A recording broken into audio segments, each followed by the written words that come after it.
I stood in the back of a crowded electronics store. The cold air from the AC unit hummed above me, but I couldn't stop shivering. I was staring at a wall of 40 television screens, all synchronized to the same news channel. The red breaking news banner flickered across the bottom of the screens, casting a crimson glow on the floor. The headline read, "1 year later, where is the fugitive CEO Elena Vance?" Underneath the text, a photo appeared. It was a professional headshot. A woman with a confident smile, sharp eyes, and a tailored blazer. It was me, but the woman in that photo felt like a stranger. I looked down at my hands. They were thin, scarred, and trembling. I caught my reflection in the glass of a darkened screen nearby. My hair was matted, my skin was pale from lack of sunlight, and my eyes were hollow.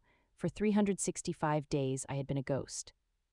I wasn't a fugitive. I hadn't stolen $50 million from my own company, and I certainly hadn't fled to the Cayman Islands like the world believed.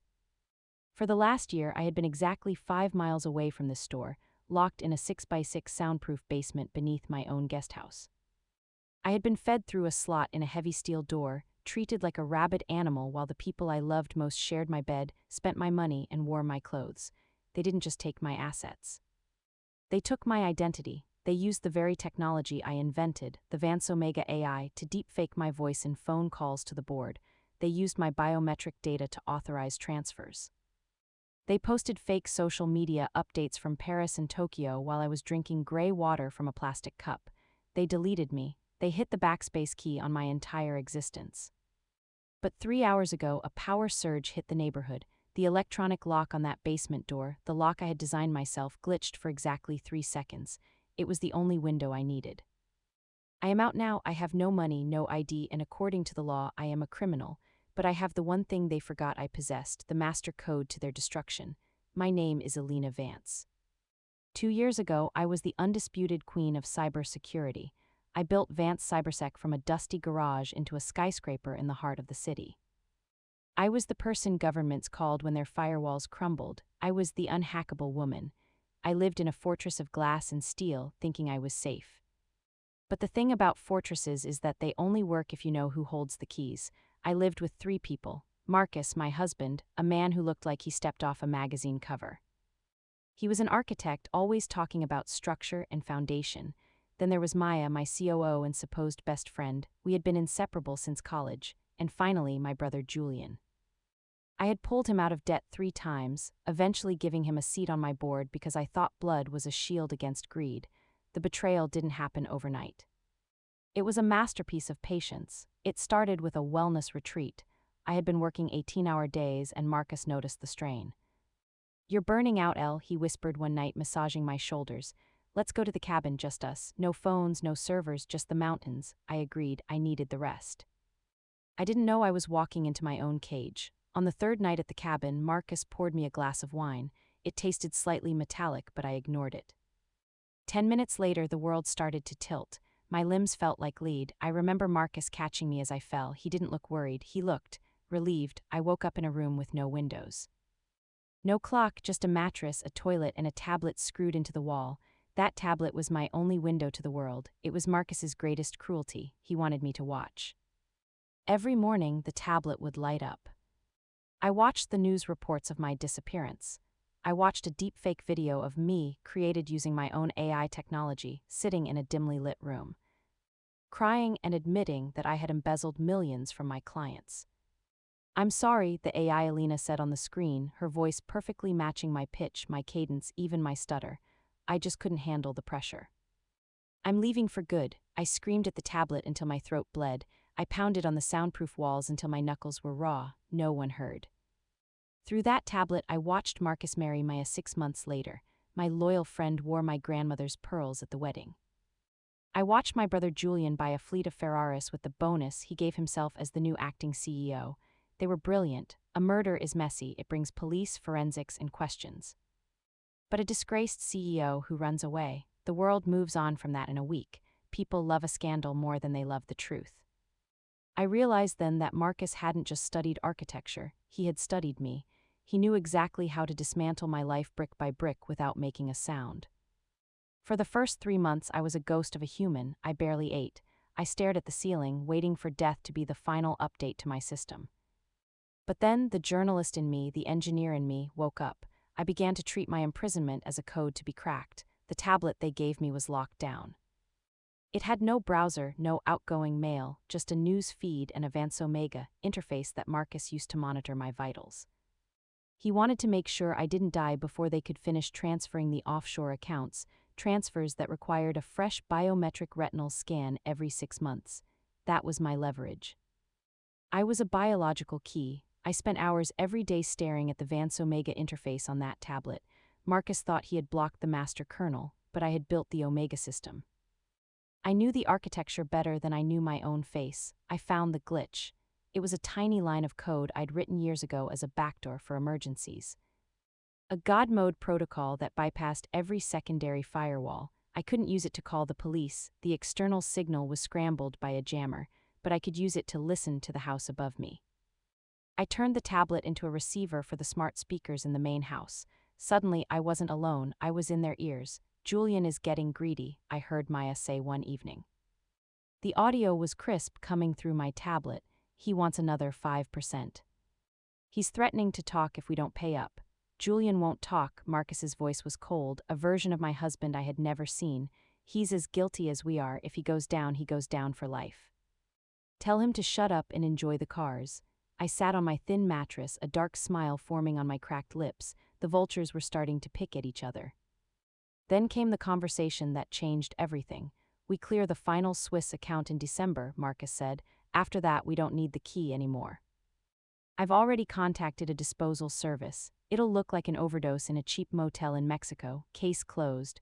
I had 4 weeks. I didn't panic. I calculated. I used the tablet to slowly, invisibly, create a mirror account within the Vance Omega server. I started redirecting small fragments of data. I wasn't stealing money yet. I was stealing access. I mapped out their entire lives: Julian's gambling debts to a local cartel, Maya's secret affair with a rival developer, Marcus's plan to move the money to a private island and leave Julian and Maya to face the eventual audit. They weren't a team. They were 3 people holding a grenade, all hoping someone else would be left holding it when the pin was pulled. The power surge that happened today, it wasn't an act of God. It was an act of Elena. I had used the tablet to command the smart grid to pulse every appliance in the house simultaneously, blowing the main transformer. In that moment of darkness, the electronic lock on my door lost its keep closed signal for exactly 3 seconds. I pushed, the door groaned. And I stepped into the hallway for the first time in a year. Walking out of that house was like stepping onto another planet. The air was too cold, the sky was too big. I moved through the woods, staying off the main roads. I couldn't go to the police. How do you explain to a cop that you're the woman on the most wanted list? They would handcuff me and call Marcus before I could get to the deep-fake explanation. I needed a war room. I went to a part of the city people usually avoid, the industrial district. There was an old warehouse belonging to a man named Silas. He was a black hat hacker I had caught years ago trying to break into a bank. Instead of turning him in, I had helped him go clean. When I knocked on his door, he didn't recognize me. "I'm looking for Silas," I said, my voice raspy. "Who's asking?" "The woman who gave you the keys to your life back in 2019. Silas froze. He looked at my eyes, the only part of me that was still Elena. My God, the news says you're in South America. The news is a lie, Silas. I need a rig. I need a T1 line. And I need a secure server that doesn't exist on any map." He didn't ask questions, he just opened the door. For the next 10 days, I lived on coffee and pure, unadulterated rage. I didn't just want my money back, I wanted their souls. I was a ghost in their machines. I began a slow drip haunting. In the middle of the night, Marcus's phone would turn on. It would play a recording of our wedding vows over and over, until he threw the phone across the room.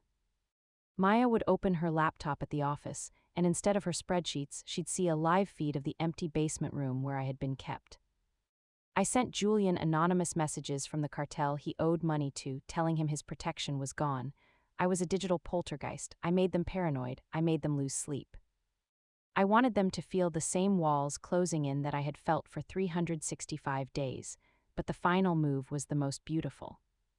Julian, desperate for money to pay his gambling debts, decided to sell off a massive block of Vance Cybersec shares. He needed Marcus's authorization. I intercepted the email. I used my own AI voice generator to call Julian. "Julian," I said, using Marcus's voice, Do it, sell the shares, I've already moved my half. If we don't sell now, the board will catch us. Then I called Marcus using Julian's voice. Marcus, Maya's talking to the FBI, she's cutting a deal. We have to move the Swiss funds tonight or we're dead. I sat in Silas's dark warehouse, watching the chat logs between them. They were screaming at each other through text, each convinced the other was the traitor. The foundation I had built for them was cracking. Stay with me because Act 4 is where the entire house of cards comes down. You won't believe the trap I set for their grand gala. The date was January 20th. The 1-year anniversary of the new Vance cybersec. They were hosting a black tie gala at the City Museum. It was a victory lap. They were unveiling the Omega 2.0A software that claimed to be the ultimate in biometric security. It was perfect. The entire city's elite was there. The mayor, the chief of police, the tech press. Marcus was at the podium, looking regal in a tuxedo. Maya was beside him, draped in diamonds. Julian was in the front row, sweating, his eyes darting around the room, looking for the cartel men I'd told him were coming. I was in the parking lot, sitting in the back of a nondescript van, surrounded by screens. Silas was beside me. You ready to hit enter? He asked. I've been waiting a year to hit enter, I replied. Marcus took the stage. The lights dimmed and the giant LED screen behind him glowed with the Vance logo. Tonight, Marcus said, his voice smooth and rehearsed, we honor the vision of my late wife, Elena, though she left us under difficult circumstances, her genius lives on in Omega 2.0. This software will ensure that no identity can ever be stolen again. I tapped the key. The screen didn't show the Omega demo. It flickered, turned to static, and then a grainy, black and white video began to play. The room went silent. It was the basement, the camera I had secretly activated on my tablet months ago. On the screen, the audience saw Marcus enter the room. They saw him throw a bag of stale bread at me. They heard his voice clear as day. Don't bother screaming, Elena. The world thinks you're a thief. In their eyes, you're already dead. Just give me the Swiss codes and maybe I'll let you see the sun again. The gasps in the room were like a physical wave. Marcus froze. He turned to the screen, his face turning a sickly shade of gray. But I wasn't done. I overrode the museum's sound system. My voice, my real voice, not the AI, boomed through the speakers. Hello, Marcus. Hello, Maya. Did you really think you could delete the person who built the system? On the screen, I began scrolling through their private messages. I showed the settle the problem emails. I showed the bank transfers from Marcus to Julian's gambling accounts. I showed the deepfake source code they used to frame me. I'm not in South America, I said. I'm right here. The police chief, who was sitting in the second row, stood up. He didn't need to hear anything else. He signaled to his officers. Marcus tried to run. He lunged for the exit, but I had already remotely hacked the museum's security grid. The heavy brass doors slammed shut and the electronic locks engaged. Access denied, Marcus, I whispered into the mic. He pounded on the doors the same way I had pounded on that basement wall for a year. The irony was poetic. Julian tried to hide under a table, but the press cameras were already on him. Maya tried to claim she was a victim, but the screen now showed her signing my forged death certificate with a smile on her face. It was a total system wipe. I stepped out of the van and walked toward the museum entrance. The police had opened the doors to lead the trio out in handcuffs. As Marcus was dragged past me, his eyes found mine. He stopped. He didn't look like a king anymore. He looked like a bug under a heel. Elena, he choked out. I leaned in, close enough that only he could hear me. You told me a house needs a good foundation, Marcus. You forgot that I'm the one who poured the concrete, and I buried you in it. The police pushed him into the cruiser. The sirens began to wail, but for the first time in a year, the sound didn't scare me. It sounded like music. The trial lasted 4 months. It was the biggest story in the country. My lawyers, the best I could buy once my accounts were unfrozen, presented a mountain of digital evidence that left no room for doubt. Marcus and Julian were sentenced to 30 years each for kidnapping, identity theft, and conspiracy. Maya took a plea deal, turning on the other two to save herself, but she's still serving 15 years in a federal prison. I got the company back. I got the house back, but the house felt different. I had the basement filled in with solid concrete. I didn't want the space to exist anymore. I sat in my office today, looking out over the city. My face is back on the news, but the headline is different now. The Phoenix of Tech, Elena Vance reclaims her empire. People ask me how I survived, how I didn't lose my mind. The truth is, I did lose my mind for a while, but I found something else in that darkness. I found the realization that your identity isn't your bank account, your social media, or your voice on a phone. It's your will.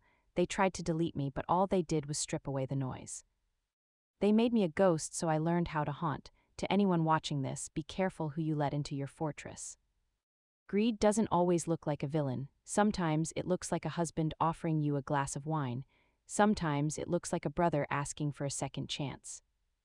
And if you are currently being deleted, if someone is trying to make you feel small or invisible or crazy, remember my story. No matter how deep they bury the file, if the code is strong, it will find a way to resurface. My name is Elena Vance, and I am no longer a ghost. Subscribe for more stories of justice and cold, calculated revenge, and remember, stay unhackable. I'll see you in the next story.